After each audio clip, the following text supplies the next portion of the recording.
Welcome to Antwerp, Belgium, the undisputed diamond capital of the world. Picture this. Over 80% of the world's uncut diamonds pass through these very streets. At the heart of it all is the Antwerp Diamond Center, a building that's more fortress than office. We're talking about a private police force, multiple layers of state-of-the-art security, and a vault so secure it would make Fort Knox look like a piggy bank. It was considered absolutely, positively, 100% impenetrable. But in 2003, one man decided to prove everyone wrong. His name was Leonardo Notarbartolo. He wasn't your typical smash and grab criminal. He was a professional, a graduate of the famed school of Turin, a loose collective of Italy's most elite thieves. Known for their finesse and intellect, not violence, Leonardo was a master of the long con. To prepare for the heist of a lifetime, he did something incredibly patient. He rented an office right inside the Diamond Center itself. For 2 whole years, he posed as a diamond merchant, gathering intel, studying the building's rhythm, and waiting for the perfect moment. This wasn't a solo mission. Leonardo assembled a dream team. A crew of specialists worthy of a Hollywood blockbuster, each a master in their own right. First, there was the genius, an electronics wizard who could talk his way through any digital defense system. He could bypass circuits and reroute alarms like it was child's play. Then you had the monster. This guy was a mountain of a man, a physical powerhouse who was also a virtuoso with locks, safes, and anything that required brute force combined with a delicate touch. Next up was the King of Keys. This man was a legend, it was said.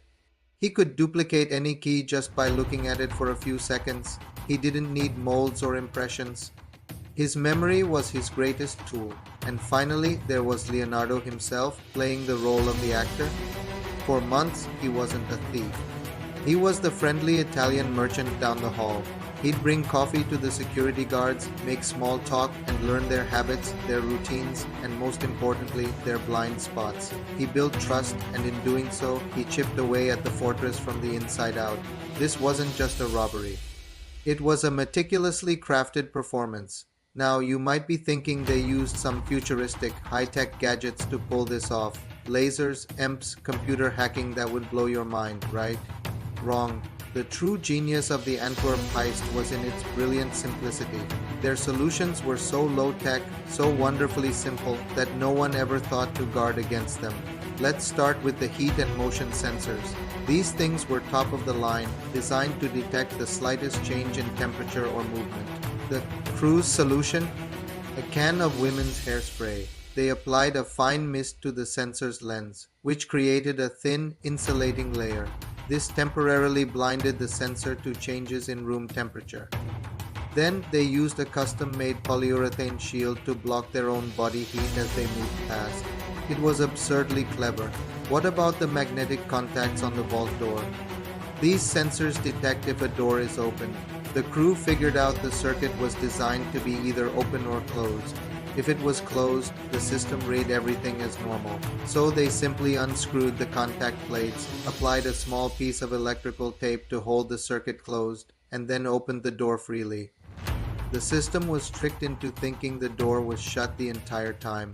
They also used simple tape to cover light sensors that would trigger an alarm if they detected any light inside the vault room. But the most impressive part was how they dealt with the seismic sensor.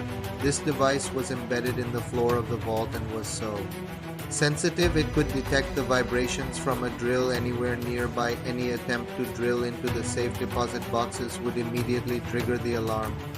So, how did they get around it? They didn't. They simply chose not to drill. Their plan didn't involve breaking into the boxes at all. It involved getting the keys. The seismic sensor was waiting for a sound that never came. Their greatest weapon wasn't technology. It was psychology. They understood the security system's assumptions and used them against it. The night is February 15, 2003. The city of Antwerp is quiet. Leonardo and his crew, now dubbed the School of Turin, make their move. They don't blast their way in through the front door. Instead, they use a key obtained by the King of Keys to access a private garden that backs onto the Diamond Center. From there, they slip into the building, their movements practiced and precise. One by one, they begin dismantling the layers of security. The hairspray goes on the motion sensors, the tape goes over the light detectors. The magnetic door contacts are bypassed with a simple piece of cardboard and some clever rewiring. They move like ghosts through a building that was supposed to be the most secure on Earth. After navigating the maze of corridors and security checkpoints, they finally reach their destination. The vault door, using a custom-made key, they unlock it. They are in. For the next several hours, the vault is their personal playground. They use a specially designed tool to pull the safe deposit boxes out, open them with their copied keys, and empty the contents. They don't just take diamonds, they take everything: bags of gold, piles of cash, luxury watches, stocks, and bonds. They ransacked 109 of the 160 boxes, working calmly and methodically in the silent, sealed room. When they were finished, they did something truly audacious. They cleaned up after themselves. They put the empty boxes back into the vault wall. Then they walked out the way they came, locking the vault door behind them.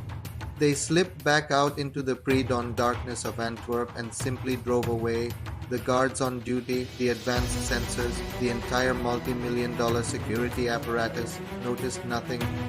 It wasn't until Monday morning, when a tenant tried to access his safe deposit box, that the alarm was finally raised. By then, the school of Turin and an estimated $100 million in valuables were long gone.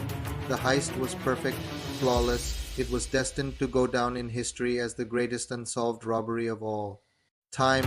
But then came the one single idiotic mistake. As the crew drove back towards Italy, celebrating their incredible success, one of them got paranoid.